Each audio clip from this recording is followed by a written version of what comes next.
Welcome back. It's the second segment of the Loserville podcast for August 2nd. Yes! I'm Ryan. He's Nate. He's handling the soundboard tonight. So congratulations to him for doing a great job, and thank you as well. We're going to move right back into the fantasy football talk, but first, we're going to lead with a story that I thought was pretty funny here. Matt Khalil, the vaunted, the great, the absolutely none of the above, Matt Khalil, said today that in new health, he feels that football is, quote, fun again. What do you think, Nate? I don't know. I think if you're getting paid as much money as he is to play a fucking game, I think it's probably fun every day. Yeah, I would think that you get, like Junior Seau said, you get paid to practice and you play for free. But apparently not the case with old Matt Khalil there. The guy, he's a bust. He's a bust. Screw this guy. Come on. Screw this guy. I mean, seriously. It's fun to play football again, as if the last two seasons weren't fun. How fun is it going to be? And I said this to you off the air, but how fun is it going to be when he's standing there with his hands on his hips trying to figure out how another defensive end got around him for the sixth time that game and put Teddy Bridgewater into the grass? How fun is that going to be for Teddy Bridgewater and the fans? And probably going to be fun games for Matt Khalil, right? Fuck that guy. Well, I guess Ryan feels strongly about this topic. I can't stand Matt Khalil. Yeah. Well, when he comes out and has a spectacular Pro Bowl season, you're going to apologize to him on the radio, right? Oh, yeah. I'll apologize to him if that happens, which I believe it never will. You'll do the apology segment? I'll do the apology segment. I will personally send him a box of chocolates if that happens, and I will show you the receipt. You have to write to him on Twitter. That's right. I will write to him on Twitter. I will give him a box of chocolates. I'll give him a hand job if that gets the point across. But I mean, at this point, I'm so disappointed and angry at Matt Khalil for completely shitting the bed for the last two seasons that I'm just so done with this. Football's fun again. Give me a break. All right, moving on. Back to fantasy talk. God, where were we? I don't even remember. We were talking about draft, I think. Oh, that's right. Draft results. Yeah. And we were talking about picks that made no sense to us. Yeah, that's right. Wait, now, moving kind of away from that, what do you think was the best value pick? Who do you think got the best value on a pick on maybe in a later round? Later round? Excluding kickers and defenses, because those should not be taken before round 8. Sam. Well, apparently Andrew Luck was taken in the 14th round. That's great. That's great value. That's for that pick right there. Phenomenal. I'm surprised. I don't know how he slipped that far. I'm surprised the commissioner allowed that to happen. I don't know. I have no idea how he slipped that far. So. Yeah. Well. No. In all seriousness, I don't know. I think. Man, I hate to call my own number on this one. Maybe Julian Edelman in the 10th round. Yeah. From Travis. Yeah, that was a great pick. Yeah, I agree. Otherwise, like I said, I hate to toot my own horn here, but because I don't want anybody else's lips on my horn, I'm gonna go ahead and toot it. 9th round, I took Tom Brady. Yeah, which, suspended for the first 4 games. Well, we'll see. You're getting 12 pending court actions here. You're getting 12 games of decent play. I mean, it's. Yeah, we'll see. Like I said, it's pending court action here, so I kind of took him just because at that point it's kind of a foregone conclusion that he's going to be out those first 4. I mean, if Roger Goodell overstepped, it was in a previous case, but he did not overstep with this one. This one was clearly collectively bargained. I mean, even though I don't agree with the penalty, I don't think that he did anything to alter the outcome of a game. I can see where it is an offense that is deemed bad enough or game changing enough to limit his playing time. Right. So, well, just my thought is it's just based on what I've read and kind of seen and all that. What the actual penalty is for altering equipment, which is what technically deflating a football would fall under. Sure. Is actually not a suspension at all. It's just a fine. Commissioner's, I think it's like commissioner's discretion fine or something. I think the cover-up is probably the worst crime here. Right. But this is in the court system now, so it's the court is going to have to determine whether or not this goes outside the bounds of what the code of conduct or the collective bargaining agreement would say you could suspend a player for. Sure. And if the court looks at the collective bargaining agreement and sees that, if they find that this was just altering equipment, and regardless of what you think, if it Manziel just laced that ball. That was beautiful. Yeah, he's had some. I've been watching this for a while. He's had some good plays. Dude. That was unbelievable. Like, I didn't even see that the receiver was off screen. The camera wasn't even looking at it, and he was wide open. And he just dropped it in. Tangential here. Like I said, I've been watching this all day. I would not be surprised if Johnny Manziel starts some games this year. Well, I wouldn't be shocked either, because I think that McCown is a bum, and he has been his whole career. Well, he's a journeyman. Right. Also, in the NFL, what do we call that? That's a bum. That's a guy who's a placeholder at best. Okay. Would you call Sage Rosenfels a superstar? Would you call Brad Johnson a superstar? What about Trent Dilfer? Hey, what about Trent Dilfer? You bite your tongue. Brad Johnson and Trent Dilfer have Super Bowl rings. What do you have? Brad Johnson did not earn that Super Bowl ring. The defense earned it. He was Trent Dilfer didn't earn that. Trent Dilfer didn't earn that Super Bowl ring. His defense earned it. So don't sit here and say they won the Super Bowl. They were on the team. Erroneous. They were on the team. Erroneous. They were on the team. That's like saying that the third guy off the bench for the Chicago Bulls in the 80s and 90s did just as much as Michael Jordan to win those championships. No, it's not. No, it's not. It is. It's ridiculous. It's ridiculous. What did those teams average in points? Maybe like 13 to 17? It was nothing. They still had to score those points, Ryan. Oh, yeah. How many of those points did the defenses score? That's what I want to know. I don't know. Why don't you go in your little computer there and type around and find the answer to that question? Maybe that's just a point for a different show where we can find that answer and we're not on the fly here. The point is those two gentlemen have a Super Bowl ring. You, my friend, do not. My point still stands that Luke McCown... Was it Luke or Josh? Josh. They're both shitty. But Josh McCown is a journeyman quarterback who has done nothing with his career, and he's been sat on the bench behind more bad quarterbacks than any quarterback in history. He's a terrible, terrible, terrible example of a guy who should be starting an NFL team. Wow. That break got me riled up. Yeah. I guess. I'm back into it here. Anyway, I forget entirely what we were still on the draft for a little while. Yeah, we can get off the draft and start talking about a league prediction a little bit. Yeah. That's actually what I was going to talk about. I wanted to talk about actually fantasy football league prediction next. I wanted to get your opinion 1 through 8 of how you think it's going to fall this year. Okay. Regular season. Yeah. Okay. I've got you winning the regular season title. Obviously. You had clearly the best draft. You have clearly the best roster.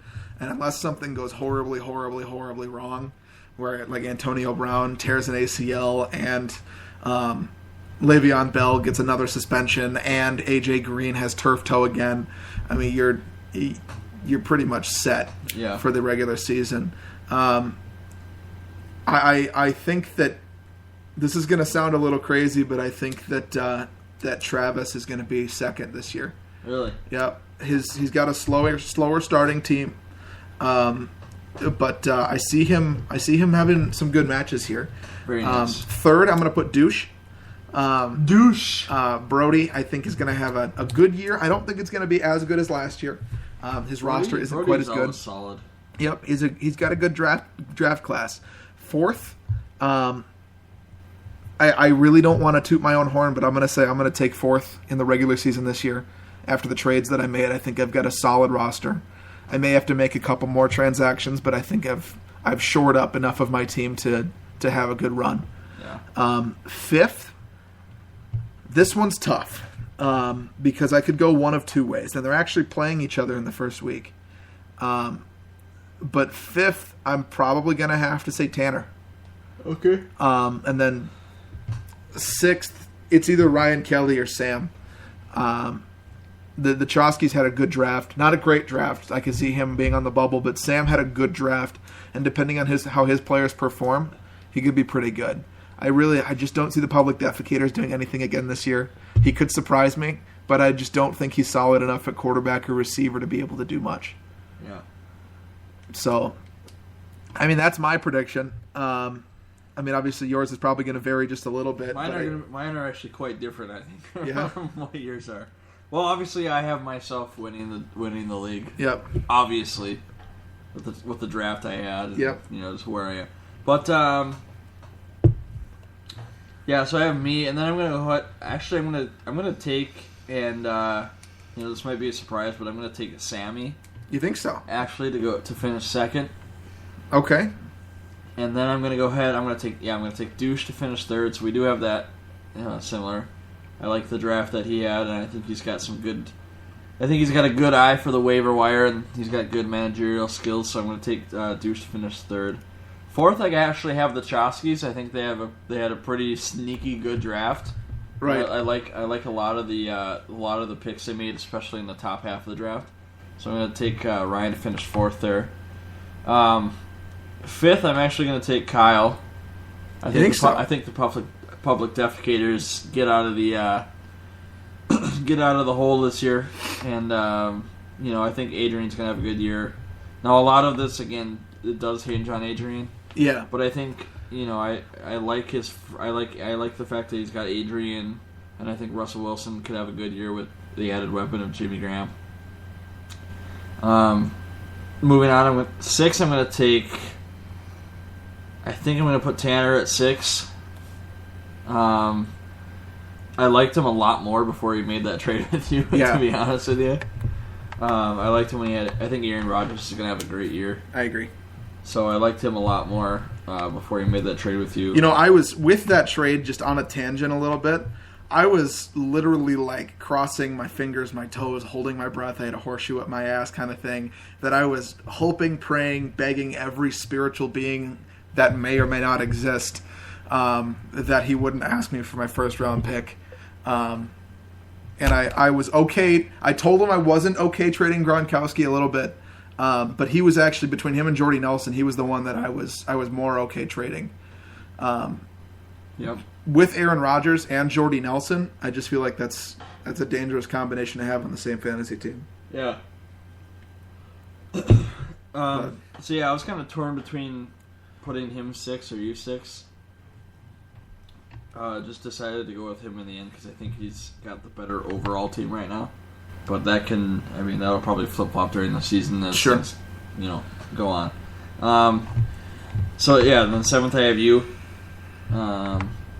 You have a surprisingly decent team for where you drafted, with Nelson and Rodgers and a couple other players you've managed to acquire. Right. Also on a tangent, one thing that needs to be said too is don't sleep on Joseph Randle.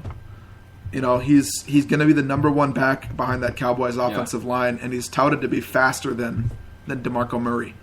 So that's and I think one of the sneakier players you have on your team this year is Kyle Rudolph. If he can stay healthy, I think he could have a really good year just because of the red zone weapon that he is. But again, he's been unhealthy for the last couple of years with some injury issues. But if he can stay healthy, I think he's going to be a interesting pick for you. Absolutely. I gotta say though, I'm really impressed with Douche's roster, with Brody's roster. Yeah, it's exceptional. He really has no glaring holes. He's got Andrew Luck, who's probably one of the best.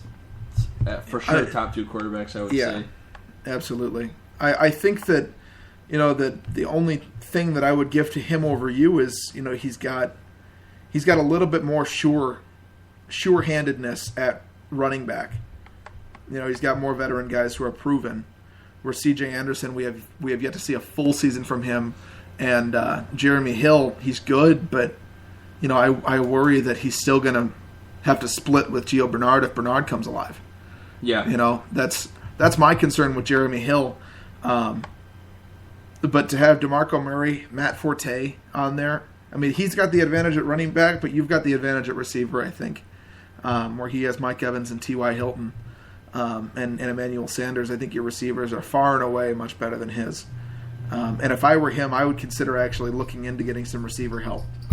I like his running backs. I do. I think Matt Forte is. I think he's primed for another. I think he'll have another good year. I'm actually really worried about him. I think Matt Forte will have another good year. I think he's just such a. Here's the thing that worries me about Matt Forte is I think he's going to become less of a weapon through the air this year. Yeah. With John Fox's offense. Right. But then also with DeMarco Murray, I just don't know how he's going to perform this year behind a new offense. Because I think so much of... Hey, Kayla. Sister coming in clutch. But yeah, I think DeMarco Murray this year, I just worried about him in a new offense. And I worry about his durability, too. Yeah. In an offense where he's going to be used more, even more than he was last year, they're going to rely heavily on him. They don't have Jeremy Maclin anymore. They don't really have a top-flight receiver in Philadelphia anymore. And that's something you need in a spread offense, or you need a quick scat back. DeMarco Murray's not a scat back. Yeah. He's a running back. He's a guy that you put behind the quarterback and have him run. Yeah. But Matt Forte, the reason I worry about him is he had 550 carries last year, and he's turning 30 this year. We want to talk about, like Adrian Peterson, the concerns. Matt Forte isn't Adrian Peterson. He's been durable, but he hasn't shown the bounce back ability that Adrian has with those nagging injuries. Yeah. And for him to go into a more run heavy offense with John Fox, I worry about that a little bit with that durability and not such a good offensive line in Chicago. Yeah. Yeah, and I had him last year, and part of the thing that made him so valuable, it's a twist out, Kayla. Part of the thing. You want to be a bartender? That was awful. Well, I didn't know it was a twist top. Fuck you guys. I didn't say anything. I don't know why I'm getting yelled at. You're here. Oh, yeah, good. You're just getting grouped in. That's good. But yeah, part of the thing that made him so valuable last year for me was his ability to catch passes out of the backfield. I would say that's where a good 25% of his points came from. Yeah. And to lose that 25%, either and there's no guarantee that he's not going to be, part of the passing game this year. I just don't think he's going to be as big a part of it. Right, but you also got to consider his schedule too and the defenses he's playing. He's got 2 games against what I think is going to be a top 5 defensive line in the NFL in Minnesota. He's got games against Green Bay, which they always fly around and they're pretty good against the run. They're not great against the pass, but they're really good against the run. They've got a solid linebacker core. You've got the same thing in Detroit where the defensive line maybe isn't quite as good as it was last year, but you've still got those solid linebackers with guys like Stephen Tulloch. You've got 8 games against tough run defenses, so that's half his season where he's playing with good run defenses and a bad offensive line. And that's got to be a concern for someone like Brody, who owns Matt Forte this year, trying to be concerned about that durability and that production value without the passing game. Yeah. So... Well, and also you look at part of it is what's the passing game going to be like, and you lose Brandon Marshall. Cutler's obviously a huge question mark as always, and then Alshon Jeffrey, if he can stay healthy, and he's not still a weapon. But Jeffrey's not a great route runner. No, he never has been. He's straight line speed and he's big size. He was one of the twin towers as they called them for Chicago, where they had Brandon Marshall and Alshon Jeffrey. Yeah. Marshall brings all the coverage to Jeffrey. They don't have another receiver that can really step up. Martellus Bennett is a marginal at best tight end without that coverage over the top being taken away by someone like Jeffrey or Marshall. And you lose the pulling men out of the box against Matt Forte. Matt Forte becomes the biggest weapon. So I don't know. I was trying to work out a deal with Brody for Matt Forte before doing my research. Yeah. And I after really thinking about it, I wouldn't touch him with a 10-foot pole this year until I see how he starts to do. I'd much rather go after someone like Latavius Murray with a 5th or a 6th round pick. Yeah. And see how he does in Oakland behind a much more solid offensive line and a weaker run schedule. and less carries for last year, frankly.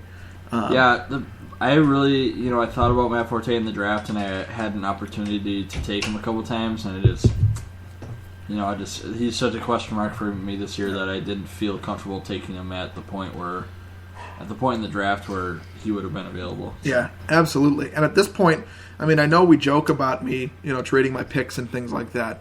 They're useful to have on hand. And one of the things that I really learned last year, especially, despite having won the championship, was not wasting those picks on players that didn't deserve them, like I did with AJ Green. Yeah. To have traded for AJ Green and have him miss half the year last year, I mean, those are concerns that need to be researched before you get into the issue. Well, if you're going to trade a high pick, you got to be absolutely sure you're getting requisite value. Exactly. I mean, it ended up working out for me in the end because he turned it on at the end of the year. But I mean, it's what really saved me last year was Rob Gronkowski, and that he would have been the only one that I would have traded again for a first-round pick. And I'd be lying if I said I wasn't considering doing it again and trading for him back with the first-round pick. Because I think that would probably put me into a top 3 mix. But I don't know. It's tough to say because it's such a deep league. Like I said, I really don't see anything coming out of the public defecators. Yeah. Well, I think he's got a decent enough team this year to make a late to. I would say definitely below 4, but I think he's got the. Just because I'm looking at so let's say that Alshon Jeffrey actually performs this year. So then he's got Alshon Jeffrey and Calvin Benjamin, which is a pretty decent wide receiver duo. Right. And then Adrian Peterson, who could be maybe the best player in all fantasy this year. Plus Justin Forsett, who's very capable. Russell Wilson should have a good year. The only parts of his lineup I really, really dislike, Jason Witten and Tevin Coleman. Yeah. Jason Witten, he's just old. I don't see him doing very much. I think there's so many other weapons in Dallas. I just see Jason Witten being kind of a blocking tight end this year, basically. I wouldn't be surprised if he had some injury issues just because he is getting up there in age. And then Tevin Coleman is just you have no idea, with Tevin Coleman if he's going to be worth anything. And now he's fantasy. Got the injury concern. Yeah. It's how healthy is he going to be? But yeah. Now he does have Vincent Jackson that he could throw in there at that flex spot, and I think Vincent Jackson could have a good year. He's got Phillip Rivers as well, Shane Vereen. And, I don't know. I think it would be advantageous to Kyle to try and make a couple moves, maybe. Yeah. I don't know. I don't know if Adrian Peterson's a tradable asset for him, but if he can get a lot back for him, maybe you look at trading him. At the same time, do you really want to trade the guy who, like I said, could be the number 1 fantasy player this year? Yeah. So, and I don't know what? That's a deal that I might be willing to look into as well. Someone like Adrian Peterson. I have concerns, but he is tried and true. And behind a right side of the line, at least, that can block for him and a decent passing game, he might be able to rack something up. But I'm not going to give up the farm for a guy who's just turned 30 this year and didn't play last year. It's a concern. It's definitely a concern. Yeah. No, So here's the problem with Kyle and where he's situated right now is because we kind of segued into this. He's in a place right now where he's kind of his roster is kind of what it is. I mean, he should maybe try and make some moves, but at the same time, he's not really in a place where he has a whole lot of flexibility with his lineup. Right. Well, the problem for him have is a whole lot of. Maybe he can try and package something around Russell Wilson and then hope that Phillip Rivers has a decent year and start Rivers. I don't know, but I think he needs some help. Like I said, at the tight end spot, he needs some help in that flex spot. He needs a solid flex, whether it's a wide receiver or a running back. He needs some help in that flex spot there. Right. And maybe if you traded Russell Wilson, you could come up with something. I don't know. I mean, even if it's it's not a great deal by any means, but he's kind of in the same position that I was early on. You know what I'm saying? That I had draft picks for next year and I didn't have much else. I had a couple of superstars. It's the issue that he runs into is he's going to have to seriously consider trading away some draft picks next year if he wants to make a run this year. Because I don't see him doing it otherwise. Yeah. He's almost going to need to look at trading at least one of his first picks, first or second round. I mean, he needs help at quarterback. He needs help at receiver. Well, I think he's okay at quarterback. Like I said, I think Russell Wilson will have a good year. I don't see Russell Wilson having a great year at all. He had over 350 fans. He'll be fine. Russell Wilson, I'm not worried about.